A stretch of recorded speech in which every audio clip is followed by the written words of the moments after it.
یہ زیادہ بہتر آپشن ہوتی اگر وہ اس کارروائی کو فیس کرتے، کیونکہ اس سے کمزوری کا تاثر گیا اور ایسا لگا کہ شاید ان کے اوپر الزامات درست ہیں یا شاید ان کے پاس اپنی صفائی میں ثبوت نہیں ہے، اس لیے انہوں نے اس کارروائی کو فیس نہیں کیا۔ تو میرے خیال سے جو پہلا کمزوری کا تاثر تھا وہ یہاں سے گیا۔ دوسری جو اس میں امپورٹنٹ بات ہے کہ میں اس فیصلے کو کسی حد تک تو درست سمجھتی ہوں کہ اگر کوئی جج استعفیٰ بھی دے دے تو جی اس کے خلاف کارروائی بھی ختم ہو جائے، تو اس کا مطلب تو یہ ہوا کہ بڑا آسان راستہ ججز کو فراہم کیا گیا ہے۔ تو اس حد تک تو یہ بات درست ہے، لیکن اس کے ساتھ ساتھ یہ بھی دیکھنا ہوگا کہ اس طریقے سے ہم نے ایک راستہ کھول دیا ہے، کیونکہ ہمارے ملک میں آئین اور قانون کا ایک صحیح کانسیپٹ ہے وہ تو ہے نہیں، آپ کو معلوم ہے۔ آئین اور قانون تو ہم نے صرف بازو مروڑنے کے لیے رکھے ہوئے ہیں، تو اس کے لیے آپ نے ایک راستہ کھول دیا کہ آئندہ کوئی بھی جج، کوئی بھی آزاد جج اگر بات نہیں مان رہا تو چلو جی اس کے خلاف ریفرنس بھیج دو، اور اگر وہ استعفیٰ دے کے سائیڈ پہ بھی ہونا چاہے تو تب بھی اس کی بخشش نہ ہو اور تب بھی آپ اس کو جو ہے رگڑا لگا سکیں۔ تو جس طرح کا ہمارا ملک ہے کہ جہاں پر آپ کو پتہ ہے کہ عدالتیں کتنی آزاد ہیں اور یہاں پر کس طرح انصاف کا قتل روز ہم اپنی آنکھوں سے دیکھ رہے ہیں، تو ایسی صورت میں اس طرح کی ایک مثال قائم ہونا ججز کے لیے، آئندہ سپریم کورٹ کے ججز کے لیے کافی ایک پرابلمٹک چیز رہے گی۔ بلکہ مجھے تو یہ بھی اندیشہ ہے کہ خود قاضی فائز عیسیٰ صاحب بھی اس کی زد میں آ سکتے ہیں۔ بہت سارے ان کے ایسے معاملات ہیں جس کے اوپر دوبارہ سے ریفرنس ہو سکتے ہیں، دوبارہ سے کارروائی ان کے خلاف انیشیٹ کی جا سکتی ہے۔ تو اس طرح سے انہوں نے خود ایک ایسی اگزامپل اب سیٹ کر دی ہے کہ جس میں ریٹائر ہو جانے والے ججز کو بھی کوئی معافی نہیں ہوگی۔ تو ایک تو یہ بھی چیز ہے۔ تیسرا میں یہ سمجھتی ہوں کہ یہ ریفرنس وغیرہ فائل کرنے سے اور اس سے جو آگے ہم اگر ایکسپیکٹ کریں کہ جی ججز جو ہیں وہ کسی بغیر دباؤ کے فیصلے کر سکیں گے، تو یہ معذرت کے ساتھ ایک میسج دے دیا گیا ہے کہ بھائی جو بات کوئی جج نہیں مانے گا اس کے ساتھ کچھ بھی ہو سکتا ہے۔ تو مجھے قانون پہ اعتراض نہیں ہے، لیکن قانون کے غلط استعمال کو ہم نے دیکھا ہے اور اس وجہ سے یہ خدشہ تو موجود اب رہے گا کہ آپ کو ایک باقاعدہ راستہ اب مل گیا ہے کہ آپ جب چاہیں جس جج کو، جو بھی جج اگر طاقتور حلقوں کی بات نہیں مان رہا تو اس کی بازو جو ہے وہ مروڑ دی جائے پیچھے سے، آرم ٹویسٹ کرنے کے لیے اس طرح کی چیزیں جو ہے وہ استعمال ہو سکتی ہیں۔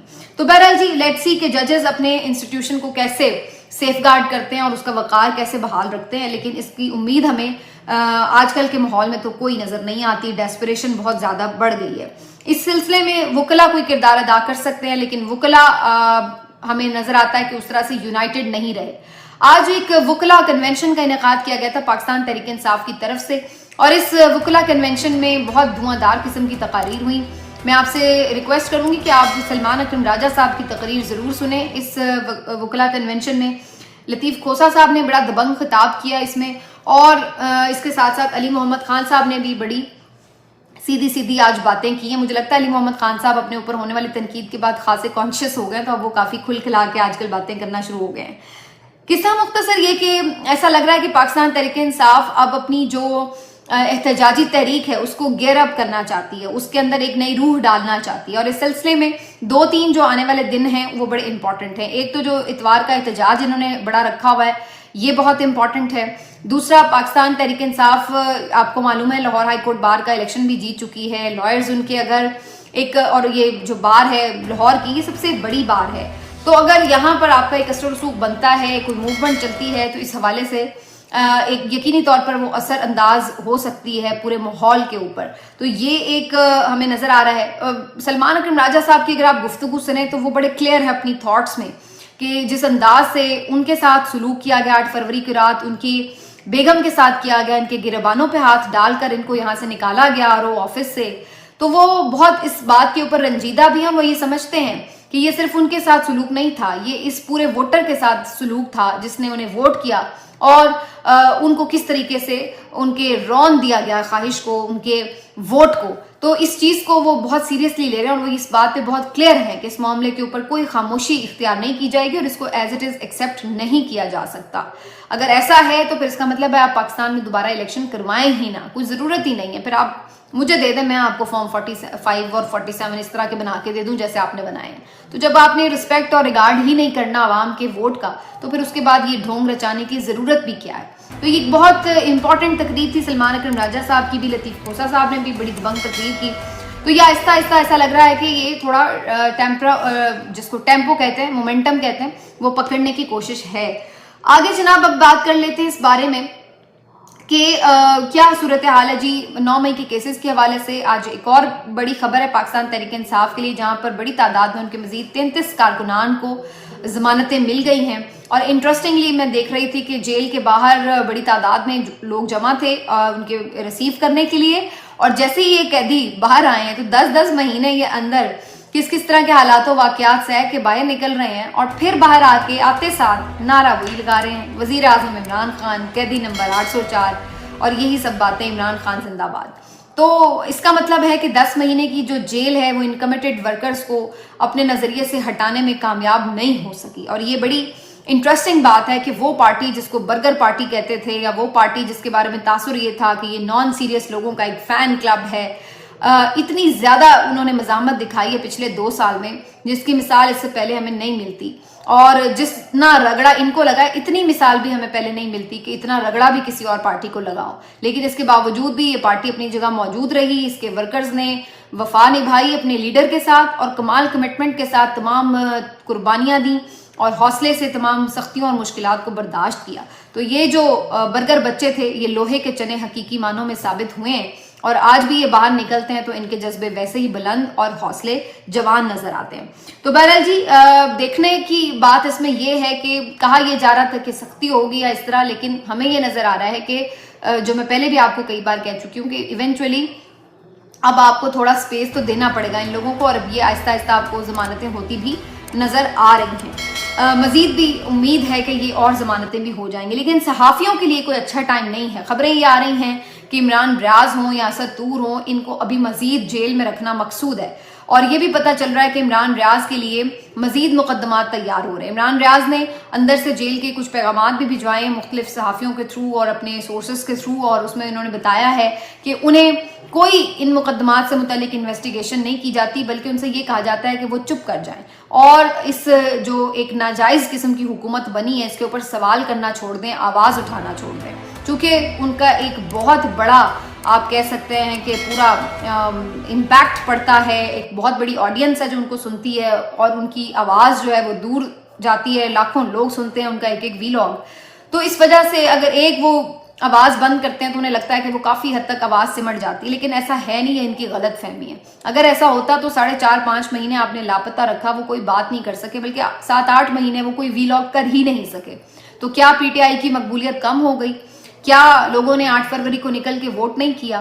تو یہ کہنا کہ جی کیا صرف عمران ریاض بھائی کے ویلاگ کی وجہ سے پی ٹی آئی کی مقبولیت ہے، اور اگر آپ ان کو چپ کرا لیں گے تو سب اچھا ہو جائے گا، یہ بالکل بے وقوفانہ حکمت عملی ہے جس کی بھی ہے. اس کا صرف الٹا ایفیکٹ ہوتا ہے، اور اس کے لیے آپ کہتے ہیں کہ اپنے مزید مخالف بنا لیتے ہیں. اب اسی طرح اسد طور کا معاملہ ہے کہ اسد طور کے اگر آپ کیسز بنا لیں، اس کو آپ اللیگلی رکھ لیں اپنی کسٹڈی میں، تو کیا اس کے بعد تنقید ہونا بند ہو جائے گی؟ تنقید پھر بھی ہوگی. جو ایک فیکٹ ہے وہ فیکٹ ہے. اگر اسد طور نہیں ہوگا تو کوئی اور ہوگا، عمران ریاض نہیں ہوگا تو کوئی اور ہوگا، لیکن بات تو ہوگی. یہ تو نہیں ہوگا کہ بات نہیں ہوگی. اور اب میرا خیال ہے یہ وہ ایک بالکل پرائم ٹائم ہے کہ یہاں پر صحافی جو ہیں وہ اپنا دباؤ بڑھائیں. اس وقت میں اس بات میں بہت کلیئر ہوں کہ اگر صحافی اپنا دباؤ بڑھائیں تو یہ مشکل ہو جائے گا اس حکومت کے لیے کہ یہ اس طرح کی اپنی فاشسٹ حرکتیں جاری رکھ سکے. بہت طریقے ہو سکتے ہیں. ابھی آپ دیکھیے گا یہ وزیر اعظم بنے ہیں، اب انہوں نے صحافیوں کو زہرانوں پر، عشائیوں پر دعوتیں دینی ہیں، اور یہ دانت نکالتے ہوئے سینئر صحافی پہنچ جاتے ہیں وہاں جا کے مبارکبادیں دیتے ہیں. پتہ سارا ان کو اندر سے ہے، ہر سینئر صحافی کو اندر سے پتہ ہے کہ ہوا کیا ہے. پھر بھی یہ لوگ وہاں جائیں گے، جا کے دعوتیں بھی اڑائیں گے، جا کے مبارکبادیں بھی دیں گے. تو میرا صرف یہ آپ سے درخواست ہے کہ آپ ایسے موقع کے اوپر کہ جب آپ اگر واقعی دل سے سمجھتے ہیں، صرف کہنے کو نہیں ہے کہ آپ مذمت کر دیں، واقعی اگر آپ دل سے سمجھتے ہیں کہ زیادتی ہو رہی ہے، تو پھر یہاں پر آپ کا موقع بنتا ہے کہ آپ یہاں پر ایسے موقع کے اوپر احتجاج ریکارڈ کرائیں. مت جائیں آپ ایسے وزیر اعظم ہاؤس کے عشائیوں پر اور یہ میسج دیں کہ ہم آپ کی ایسی تقریبات کا بوائیکاٹ کرتے ہیں جب تک کہ آپ ہمارے صحافیوں کو آزاد نہیں کرتے، ان کے اوپر غیر قانونی مقدمات بنانے کا سلسلہ ختم نہیں کرتے. دیں آپ دھرنا وزیر اعظم ہاؤس کے اندر، لان کے اندر دیں. نہ جائیں آپ عشائیے میں، دھرنا دے کے بیٹھ جائیں کہ بھائی ختم کروائیں یہ مقدمات، یہ کیا بدتمیزی ہے. دیکھیں آپ کے کیسے پریشر نہیں بڑھتا. ہر روز شام 7 سے رات 11 بجے تک ٹاک شوز ہوتے ہیں. آپ بلاتے ہیں نون کے بھی لوگوں کو، پیپلز پارٹی کے بھی لوگوں کو، حکومتی عہدیداروں کو، جواب سوال ہوتے ہیں. سب سے پہلا سوال ہی آپ یہ رکھیں کہ کیوں آپ نے ان کو پکڑا ہوا ہے. جتنا آپ ان کے اوپر یہ بار بار سوال سامنے رکھیں گے یہ مجبور ہوں گے انہیں چھوڑنے کے لیے. لیکن اگر ہم اس کو ایسے ایکسیپٹ کر لیں کہ ہاں جی اب انہوں نے رکھنا ہی ہے, لمبا ہی اندر چلے گئے, تو اس کا مطلب ہم نے ایکسیپٹ کر لیا اور پھر یہی چیز تو وہ چاہتے ہیں. تو وہ پاگل ہیں صحافی جو آواز اٹھا رہے ہیں یا جو یہ ماننے کے لیے اگر تیار نہیں ہو رہے, اپنا حق سرنڈر نہیں کر رہے, وہ کس کے لیے ایسا کر رہے ہیں؟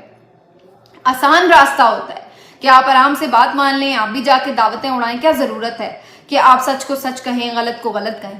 لیکن پھر ہمارا مقصد ہی اور کیا ہے؟ پھر ہم صحافی ہیں ہی کیوں اگر ہم یہ نہیں کر سکتے؟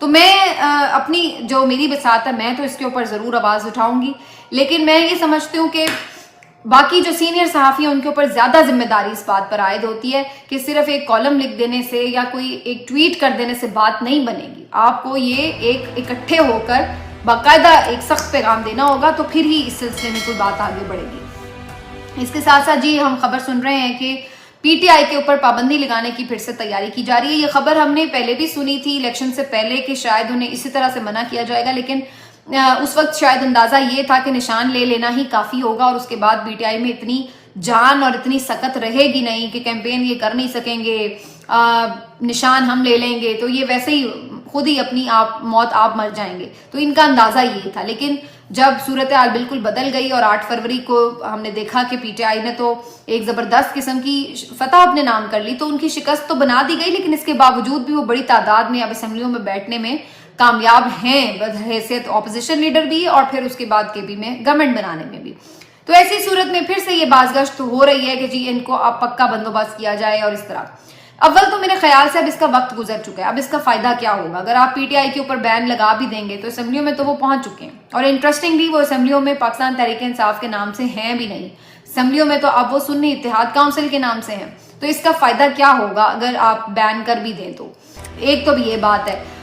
دوسری یہ بات ہے کہ اگر آپ کر بھی لیں پھر وہ چیلنج ہوگا معاملہ, اس کا پورا ایک لمبا پروسیس ہے. ہو سکتا ہے یہ مجھے نہیں معلوم ہے کہ یہ خبر کتنی اس میں صداقت ہے یا نہیں ہے, لیکن ہو بھی سکتا ہے کہ یہ جائیں, کیونکہ بیوقوفانہ حد تک تو یہ لوگ جس کو کہتے ہیں ڈیسپریشن میں عجیب و غریب مووز تو لیتے ہی ہیں, تو ان سے کوئی بعید بھی نہیں ہے.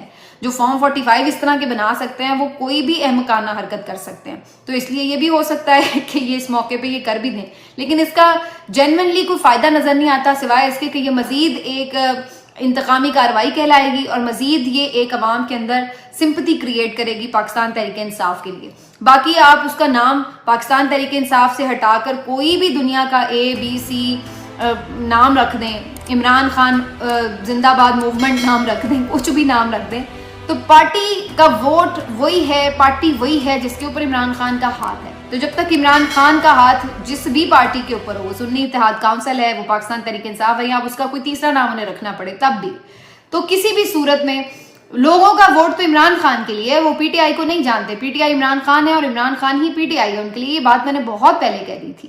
تو بات صرف اتنی سی ہے کہ یہ ایک ڈیسپریٹ موو تو ہو سکتی ہے, لیکن ایونچولی اس کا کوئی خاطر خواہ فائدہ ہوگا نہیں, کیونکہ اس صورت میں تو پھر بھی شاید تھوڑا بہت فائدہ ہوتا اگر یہ پی ٹی آئی کے طور پر جیت کے آئے ہوتے. تو اب تو ویسے ہی وہ اس طرح پی ٹی آئی کے طور پر جیت کے بھی نہیں آئے اور نہ ہی اس وقت اسمبلی میں اس حیثیت سے موجود ہیں, تو اب کیا اس سے حاصل وصول ہوگا؟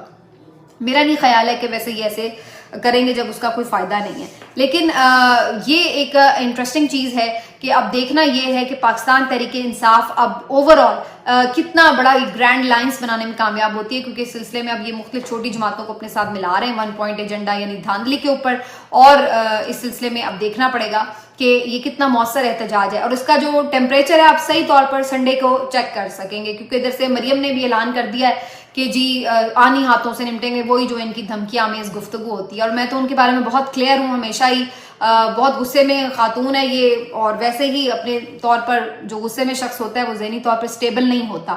تو یہ ان سے مجھے امید بھی یہی ہے کہ یہ اسی قسم کی حرکتیں کریں گی جو اس سے پہلے بھی ہم نے دیکھا ہے کہ غیر قانونی گرفتاریاں ہوں گی اور اس ٹائپ کی مار پیٹ آپ کو نظر آئے گی سڑکوں پر, لیکن اس کا امپیکٹ الٹا انہی کی حکومت کی خراب کارکردگی کی صورت میں ہوگا, کیونکہ ظاہر اسٹیبلٹی نہیں ہوگی تو یہ سارا تنقید کا جو مرکز ہے وہ خود یہی ان کی حکومت بنتی چلی جائے گی. تو یہ بیوقوفی ہے لیکن یہ لوگ کریں گے.